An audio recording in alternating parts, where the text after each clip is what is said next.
Hey everyone, ready for another deep dive. Today we're tackling something I know a lot of you are thinking about. Should you pay off your mortgage early?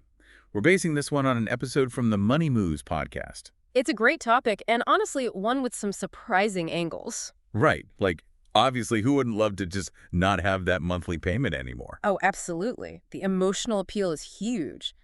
But the Money Moves folks had this example, and it really hit home for me, about how much we pay in interest without even realizing it. Okay, tell me. So think about this. You've got a $300,000 mortgage, pretty standard, right?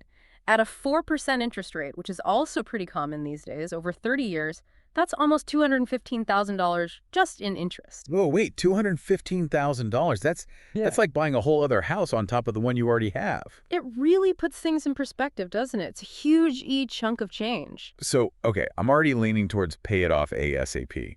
But I know from listening to Money Moves that it's not quite that simple. You're right. There's this concept they talk about called opportunity cost, which basically means that every financial decision has a trade-off. I think I kind of get it, but could you break that down a little more? Sure. So let's say you're throwing all your extra cash at the mortgage to get rid of it faster. Great. But that same money, if you invested it, could potentially be earning you a higher return. Oh, I see. Like the stock market, for example. Exactly. Historically, the stock market's averaged around 7% return annually after inflation. That beats most mortgage rates out there. So maybe I'm actually slowing down my wealth building by focusing only on the mortgage. It's possible, yeah. Of course, there's risk with the stock market too, and past performance isn't a guarantee, but it's something to weigh carefully. Definitely food for thought. And I remember Money Moves also emphasizing having some cash on hand for emergencies. Right. Liquidity, it's essential. Having all your money tie up in your house might sound good in theory, but what happens if there's a sudden job loss or medical emergency? Yeah, that'd be tough. Suddenly that peace of mind from no mortgage is gone because you've got no flexibility.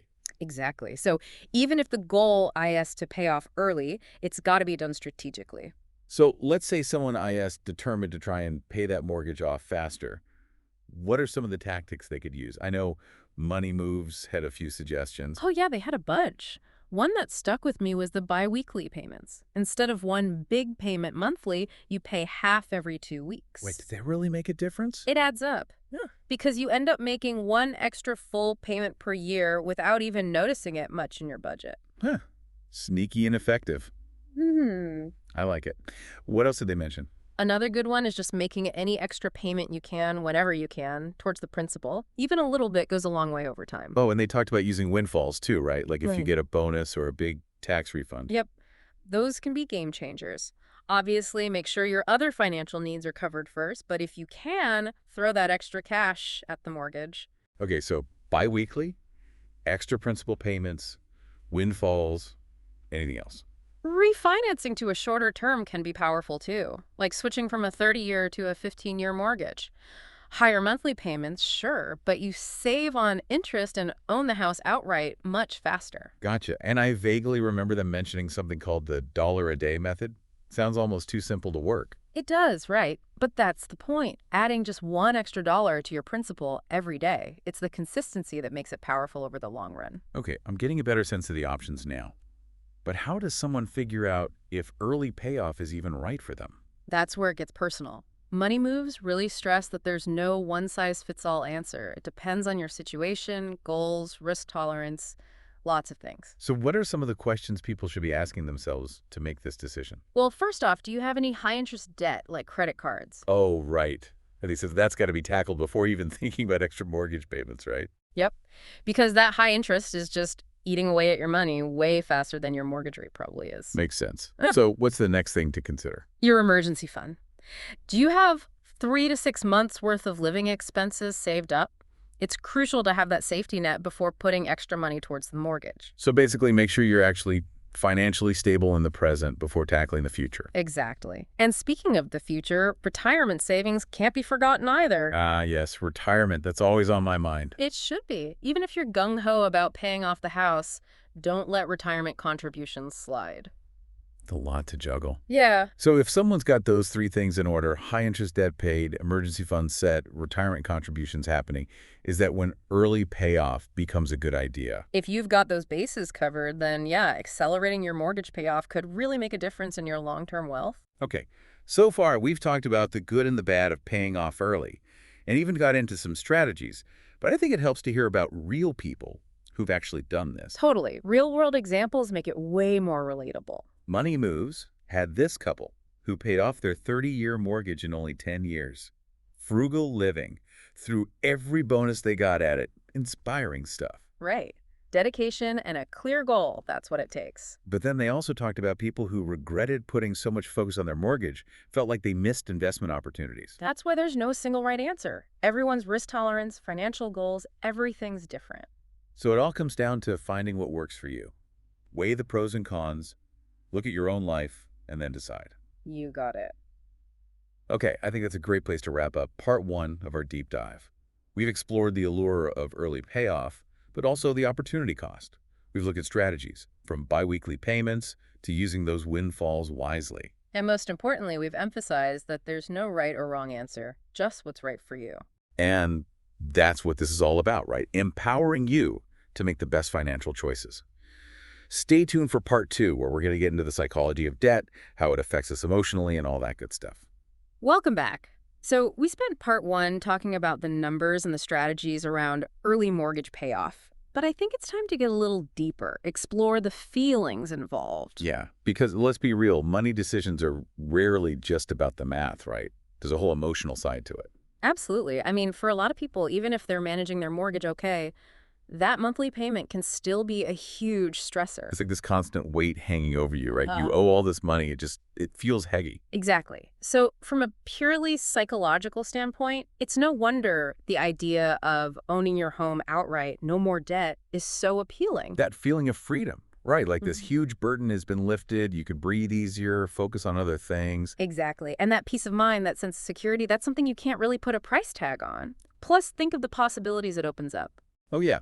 When you're not sending a big chunk of your income to the mortgage every month, suddenly you have more flexibility to do other things. Travel, start that business you've been dreaming of, just enjoy life more without constantly worrying about money. That's what financial freedom is all about, isn't it? It sounds pretty amazing. But I can also see how going all in on early payoff, especially when it comes to potentially missing out on investments, could create its own kind of pressure. That's a really good point. There's this psychological downside, too. When the market's doing well, you see others maybe building wealth faster, and you start to get that FOMO feeling. Right, like, am I making the right choice focusing on debt when I could be earning more? It's this internal tug-of-war. It totally is. On one hand, you've got that stability and peace of mind of being debt-free.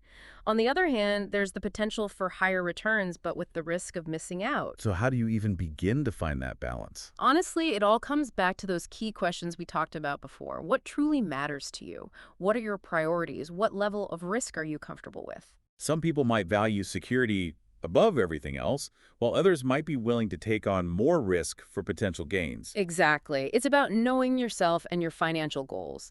And it's also important to consider the long-term impact of these choices. Right, like how does focusing on early payoff versus investing now affect things like retirement? Huge question, right?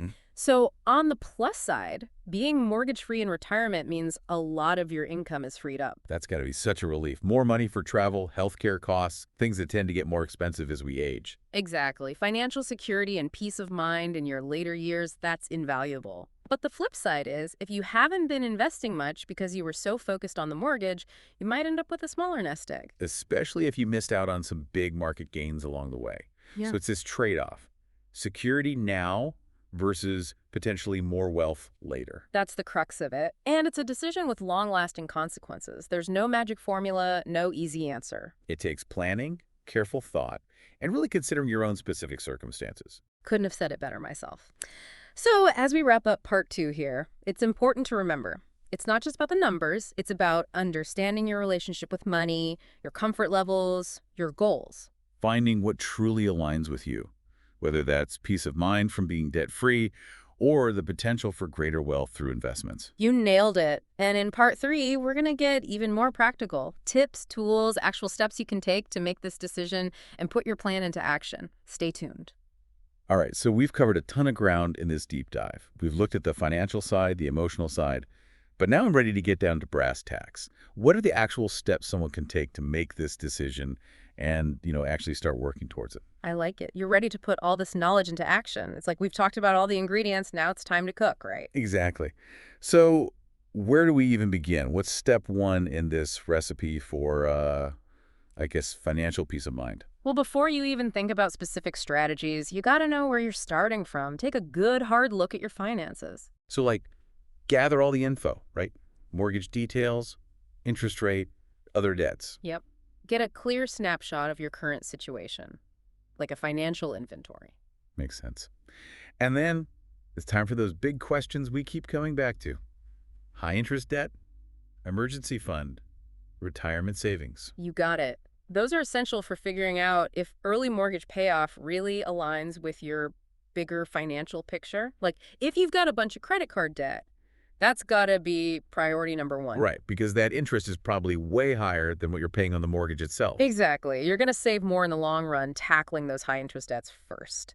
It's like financial triage. Love that analogy. And the emergency fund, we can't forget about that either. Absolutely not. You need that safety net, 3 to 6 months of expenses before you even think about putting extra money towards the house. So make sure your financial present is solid before tackling the future. 100%.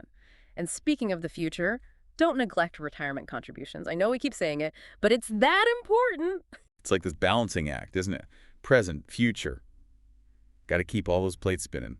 It is, but once you've got those basics covered, then you can start getting into those strategies for early payoff. Right. We talked about biweekly payments, extra principal payments, using windfalls. And refinancing. Lots of options. It all depends on your budget, how comfortable you are with higher payments, and how fast you want to try and get that mortgage gone. So much to consider. Yeah. I guess a little planning goes a long way, huh? Oh, definitely. Create a budget that specifically includes those extra mortgage payments. Set up automatic transfers so you don't even have to think about it. Automation is my best friend when it comes to sticking to financial goals. Mine too. And hey, if you're feeling overwhelmed, don't hesitate to reach out to a financial advisor. They can help tailor a plan just for you. It's like having a coach in your corner, Right. keeping you motivated and on track. Exactly. At the end of the day, whether you decide to go all in on early payoff or not, the important thing is that you've made an informed choice. That's what I'm taking away from this deep dive. It's not about a right or wrong answer. It's about figuring out what's right for you. Well said. So, wow, we've really gone deep on this one. From the financial pros and cons to the emotions involved, all the way to concrete steps you can take. We even threw in some real-life examples to help you see how this plays out for other people. If you're walking away from this feeling empowered to tackle your mortgage, amazing. And if you're not, that's okay too. At least you've got more information now to make the decision that's right for your financial journey. Exactly. Financial freedom looks different for everyone. Couldn't agree more. So, thanks for joining us on this deep dive, everyone. We'll see you next time.